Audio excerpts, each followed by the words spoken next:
தமிழக வெற்றிக் கழகத்தின் கொடியில் யானை படம் இடம்பெற்றிருப்பதற்கு பகுஜன் சமாஜ் கட்சி எதிர்ப்பு தெரிவித்துள்ளது. நடிகர் விஜய் தமிழக வெற்றிக் கழகத்தின் கொடியை சென்னையில் இன்று அறிமுகம் செய்து வைத்தார். அந்த கொடியின் நடுவில் 2 யானை படங்கள் இடம்பெற்றுள்ளன. இதற்கு தமிழக பகுஜன் சமாஜ் கட்சியின் தலைவர் ஆனந்தன் எதிர்ப்பு தெரிவித்துள்ளார். அசாம் மற்றும் சிக்கிம் மாநிலங்களை தவிர வேறு மாநிலங்களில் யானை சின்னத்தை அரசியல் கட்சிகள் எந்த விதத்திலும் பயன்படுத்தக்கூடாது என தேர்தல் ஆணையம் ஏற்கனவே உத்தரவிட்டுள்ளது. எனவே இது பற்றிய ஆவணங்களை தமிழக வெற்றிக் கழக நிர்வாகிகளிடம் அளித்துள்ளதாகவும் அவர் கூறியுள்ளார். இதுகுறித்து அவர்கள் விரைவில் முடிவு செய்வார்கள் என்றும் ஆனந்தன் தெரிவித்துள்ளார்.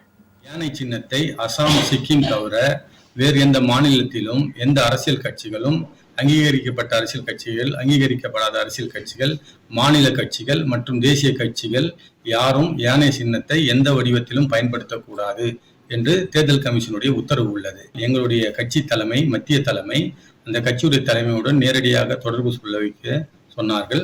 அதன் அடிப்படையில் நேரடியாக அவருடைய மேனேஜர் வெங்கட் என்பவரை தொடர்பு கொண்டோம். இது சம்பந்தமாக அந்த சட்ட விளக்கங்களையும் அதற்கான ஆவணங்களையும் அந்த சட்டத்துடைய நகல்களையும் அனுப்பியுள்ளோம். அவர்கள் இது சம்பந்தமாக பரிசீலித்து முடிவெடுப்பதாக சொல்லியிருக்கின்றார்கள். உங்கள் ராஜ் நியூஸ் தொலைக்காட்சியில் திங்கள் முதல் வெள்ளி வரை தினந்தோறும் பிற்பகல் 2 மணிக்கு உங்கள் பகுதியில் உள்ள குறைகளை நேரலையில் தெரிவிக்கும் புகார் பெட்டி நிகழ்ச்சி. பங்கு பெறுங்கள், பயனடையுங்கள், காணத் தவறாதீர்கள்.